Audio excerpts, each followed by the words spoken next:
საქართველოს ეკლესია სამოციქულოდ იწოდება, რადგან თავად მოციქულებმა იქადაგეს ქრისტიანობა ჩვენს მიწა-წყალზე. მიუხედავად ამისა, მისი დამოუკიდებლობა არაერთხელ გამხდარა განსჯისა და კამათის საგანი. ყოველთვის ცდილობდნენ იმის წართმევას, რაც პირველი საუკუნიდან კანონიერად გვეკუთვნოდა, მაგრამ ჩვენი წინაპრები მუდამ იცავდნენ საკუთარი ეკლესიის ღირსებასა და დამოუკიდებლობას, ერთმორწმუნე თუ არაერთმორწმუნე ერისაგან. ავტოკეფალოს ნიშნავს თვითმწყემსობას, თვითმმართველობას. საქართველოს სამოციქულო მართლმადიდებელი ეკლესია უძველესი დროიდან გახლავთ ავტოკეფალური, ის ერთ-ერთი უძველესი ავტოკეფალური ეკლესია არის.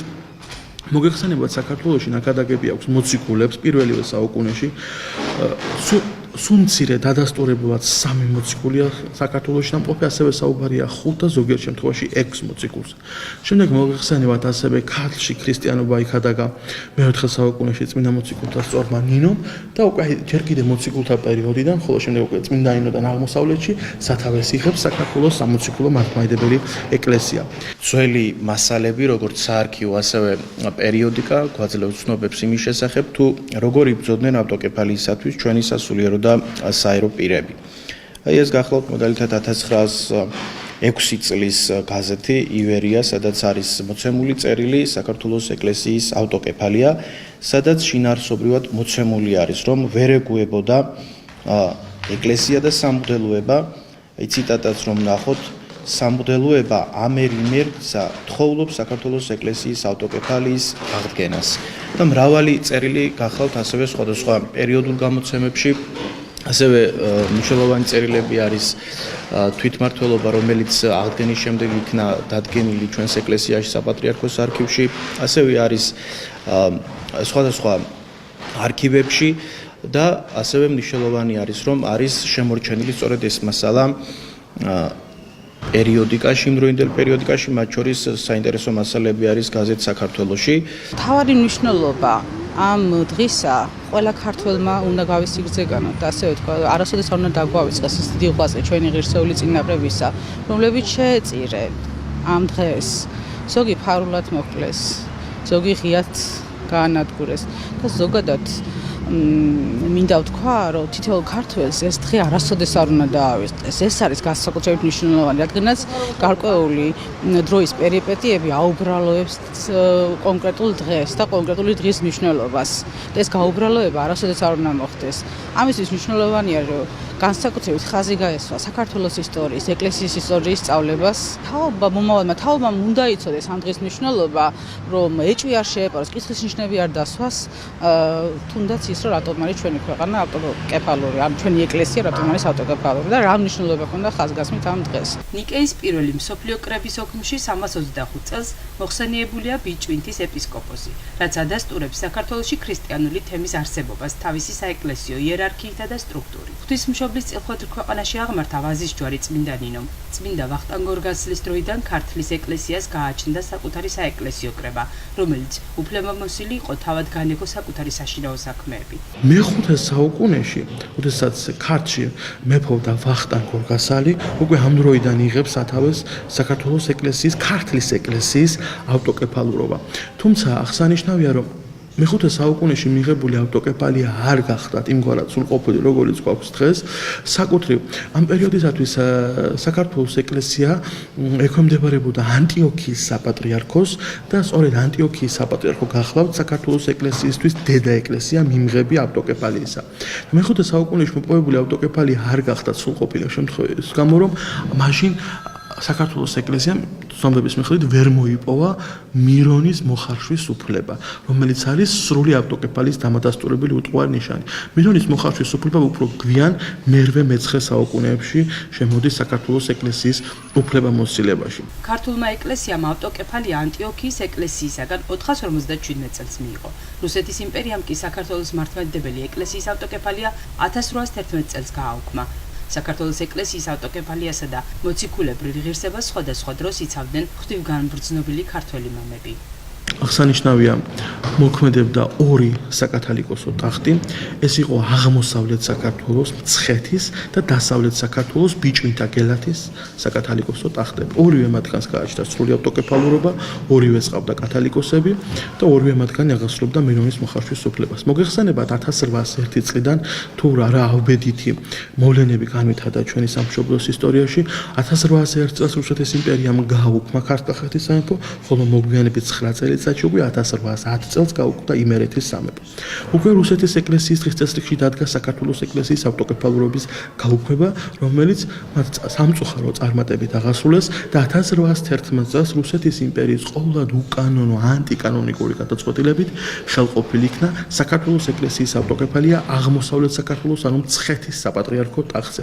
და აღმოსავლეთ საქართველოს უკანასკნელი კათოლიკოს პატრიარქი ანტონ მეორე რუსეთში იქნა გაწვეული, ისე რომ მას სიცოცხლეში საქართველოში დაბრუნება არ აღირსეს და 1827 წელს ის დევნილობაში გადასახლებაში აღესვა და სამწუხაროდ დღემდე რუსეთში არის დაკრძალული. მე-19 საუკუნემ ფიზიკურთან ერთად სულიერი მონობაც მოგვიტანა. დაიწყო მძიმე წლები ქართული ეკლესიის ისტორიაში. საქართველოს ეკლესიას რუსეთის სინოდი ხელმძღვანელობდა ეგზარხოსის მეშვეობით. 24 ეპარქია, რომლის მღვდელთ მთავრები სამწყსოსთან ერთად იტანდნენ ყოველგვარ გაჭირვებასა და სიმძიმეს, სიცოცხლესაც კი სწირავდნენ სამშობლოსათვის, საეგზარხოსო 5 ეპარქიამდე შეამცირა. 1814 წელს, როდესაც გაუქმდა დასავლეთ საქართველოს საკათალიკოსო ტახტი, გადაუჭარბებლად მიმაჩნიათ, რომ ყისიერად აი ამ ორმა მღვდელმთავარმა, ქუთათელმა მიტროპოლიტმა დოსითეოსმა და გაენათელმა მიტროპოლიტმა ექვთიმემ საფუძველი ჩაუყარეს იქვე საქართველოს ეკლესიის ავტოკეფალიისთვის აღდგენისთვის ბრძოლას, რისი გამოხატულებაც გახდათ 1819-1820 წლების საეკლესიო აჯანყება იმერეთში, რომელიც სწორედ ქუთაისიდან დაიწყო და აი ქუთაისის გურიდან, აი ამ ჩვენი საჯარო ბიბლიოთეკის მიმდებარე ტერიტორიაზე არსებული ცენტრალური ბაღიდან დაიწყო ეს აჯანყება 1819-1820 წელს. ანუ ჩვენ უნდა ვთქვათ, რომ საქართველოს ეკლესიისთვის ავტოკეფალიისთვის აღდგენის ბრძოლა არ დაწყებულა მაშინ, როდესაც ეს აღდგა, არამედ ყისიერად 1814 წელსვე ამას საფუძველი ჩაუყარეს ქუთათელმა მიტროპოლიტმა დოსითეოს წერეთელმა და გაენათელმა მიტროპოლიტმა ექვთიმე-შარვაშიძემ. საქართველოს ეკლესიის ავტოკეფალიის აღდგენა და საზეიმო განწყობა პრესაშიც აისახა. სიძველისგან გაცრეცილი ფურცლები ჩვენი ეკლესიის ისტორიას გვამცნობენ. აი გაზეთ საქართველოს 1917 წლის 14 მარტის ნომერში სათაურიც კი მინიშნებული არის საქართველოს თავისუფალი ეკლესია. ანუ რას გულისხმობდა ეს, რომ 1917 წელი გახდა სწორედ ის დღე, როდესაც საქართველოს ეკლესიამ დაყარა, ესე ვთქვათ, ეს მონობის ბორკილი და მოიპოვა თავისუფლება. უნდა აღვნიშნოთ იმ პირთა დამსახურება ავტოკეფალიის აღდგენის საქმეში, რომელთაც მნიშვნელოვანი წვლილი მიუძღვით აღდგენის საქმეში. ეს გახლავთ ეპისკოპოსი კირიონი, შემდგომში კათოლიკოს პატრიარქი, რომელიც უშუალოდ 1917 წლის ამ მოვლენის დღეს საქართველოში სამწუხაროდ არ იმყოფებოდა. მან და ამბროსი ხელაიამ იმ დროს არქიმანდრიტმა გამოგზავნეს წერილი რუსეთიდან, როცა მიულოცეს აღდგენა ჩვენ სამდელოებას. 1917 წლის 12 მარტს ძველი სტილით, ახალი სტილით 25 მარტს სვეტიცხოვლის საპატრიარქო ტაძარში გამოცხადა საქართველოს ეკლესიის ავტოკეფალიის აღდგენა. ეს თვითონ წერილი წაიკითხა აღდგენის შესახებ ეპისკოპ მიტროპოლიტმა ლეონიდე ოქროპირიძემ, შემდგომში კათოლიკოს პატრიარქმა. ასევე მნიშვნელოვანი არის ის სასულიერო პირები, რომლებიც ღებულობდნენ ამ წერილის, ანუ აღდგენის შესახებ დოკუმენტში მონაწილეობას, ესენი გახლდათ ეპისკოპოსი ანტონ გიორგაძე, გორის ეპისკოპოსი იმდროინდელი, შემდგომ ქუთათელი მიტროპოლიტი, ასევე დეკანოზი ნიკიტა თალაკვაძე და სხვა საერო პირები. არსებობს ესეთი პიროვნება, ცნობილი იპოლიტე ვართაგავა, მას აქვს მოგონებები თუ როგორ შეკრიბა ანტონ გიორგაძემ საერო და სასულიერო პირების მცირე ჯგუფი და მოხდა მოლაპარაკება თბილისის ფერიცვალების მონასტერში, როგორ უნდა აღდგენილიყო საქართველოს ეკლესიის ავტოკეფალია და სწორედ იმ, ასე ვთქვათ, სქემის მიხედვით განხორციელდა ეს. ძალიან საინტერესო მასალები არის იმ კუთხითაც, რომ მთელი საქართველოს გამოეხმაურა ამ აღდგენის პროცესს. სხვადასხვა ეპარქიიდან იგზავნებოდა დეპეშები, მისალოც დეპეშები, მათ შორის საინტერესო წერილი არის ასევე ქუთაისიდან გაგზავნილი ქუთაისის სამღვდელოების აღმასრულებელი კომიტეტი გილოცავთ ივერიის ავტოკეფალ უძველესი ეკლესიის უფლებათა აღდგენას და შემდგომ გრძელდება ეს წერილი. სხვადასხვა წერილები ქვეყნდებოდა ასევე იმდროინდელი მღვდელმთავრებისა, რომლებიც ასევე ულოცავდნენ ჩვენს ერს ამ მნიშვნელოვან თარიღს. ძალიან საინტერესო სიტყვები წარმოთქვა ერთი წლის თავზე აღდგენის შემდეგ ლეონიდე ოქროპირიძემ 1918 წელს, როდესაც ის უკვე ეკლესიის სათავეში ჩაუდგა სვეტიცხოვლის ტაძარში, რომ ერთი წლის წინ რუსეთის ეკლესიისაგან დამოუკიდებლად შევწირეთ უსისხლო მსხვერპლის სვეტიცხოველში და ჩავისუნთქეთ თავისუფალი ეკლესიის ჰაერი. უმნიშვნელოვანესი არის ზოგადად ავტოკეფალიის მნიშვნელობა ეკლესიის ისტორიაში, ეკლესიის ცხოვრებაში, ერის ცხოვრებაში, როგორც ერისთვის, ქვეყნისთვის არის დამოუკიდებლობა, იგივე არის ეკლესიისათვის ავტოკეფალობა.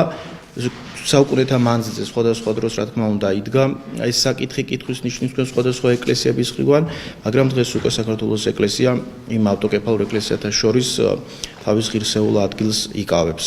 ქართულმა ეკლესიამ 106 წლიანი იძულებითი შუალედის შემდეგ კვლავ აირჩია კათოლიკოს პატრიარქი. ეს პატივი და ჯვარი წილად ხვდა ავტოკეფალიისათვის დაუცხრომელ მებრძოლს კირიონს, რომელიც შემდგომ ვერაგულად მოკლეს მარტყოფის მონასტერში. ყოველთვის არსებობდა ჩვენში ისეთი სასულიერო იერარქია, ვინც მიუხედავად იმ წნეხისა, რასაც განიცდიდა იმდროინდელი ეკლესია და სასულიერო იერარქია, ეს ნათლად ჩანს თუნდაც ისტორიიდანაც, რომ სასულიერო პირები, რომლებიც იბრძოდნენ ავტოკეფალიის აღდგენისათვის, გადასახლებულნიც კი იყვნენ. საკმარისია ამისათვის დავასახელოთ თუნდაც კირიონ საძაგლიშვილი და ასევე ამბროსი ხელაია და სხვანი.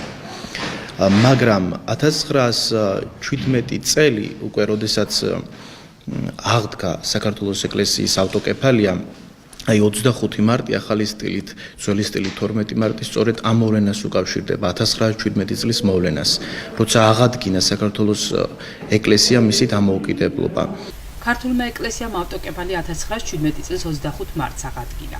მისი დამოუკიდებლობა ყველა მართლმადიდებელმა ეკლესიამ სცნო, თუმცა ეს წერილობით დადასტურებული არ ყოფილა. საქართველოს კათოლიკოს პატრიარქის ილია მეორის უშუალო მონდომებით კი მსოფლიო საპატრიარქომ საქართველოს ავტოკეფალია ოფიციალურად 1990 წელს სცნო.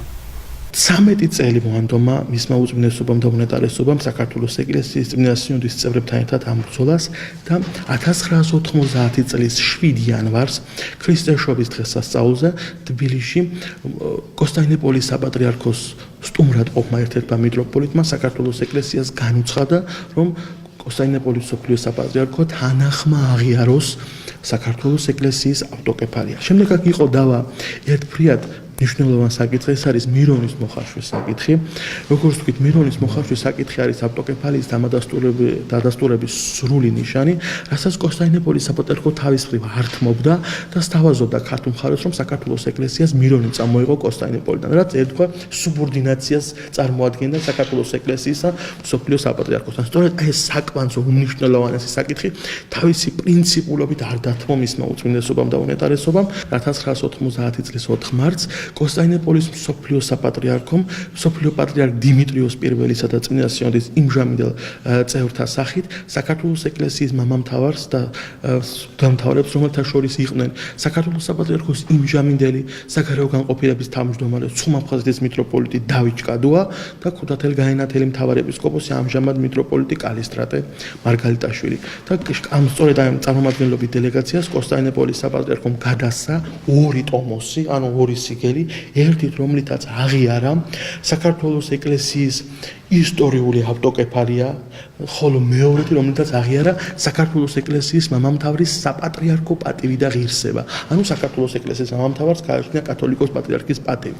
და აღსანიშნავია, რომ 2 ისტორიული საუკუნოვანი დოკუმენტის მცველად კონსტანტინოპოლშივე მისმა უწმინდესობამ და უნეტარესობამ კათოლიკოს პატრიარქმა ილია მეორემ დაადგინა ქუთათელ-გენათელი მიტროპოლიტი კალისტრატე და სწორედ კონსტანტინოპოლიდან მოსკოვის გავლით მოგეხსენებათ მაშინ ჯერ კიდევ საბჭოთა კავშირი არსებობდა კონსტანტინოპოლიდან მოსკოვის გავლით თბილისში როდესაც ჩამოფრინდა ეს დელეგაცია რომელსაც საუკუნოვანი გამარჯვების ორი დიდი ისტორიული სტიკელი ჩამოიტანა სწორედ მისი მაღალყოლად უსამართლოების ქუთათელი-გაინათელი მიტროპოლიტის კალისტრატეს ხელით შემოგზანდა ეს ორი საუკუნოვანი დოკუმენტი ქართულ მიწაზე რომლითაც ვერავინ ვერ ასრულებს ხელყოფს საქართველოს ეკლესიის უძველეს ავტოკეფალიას.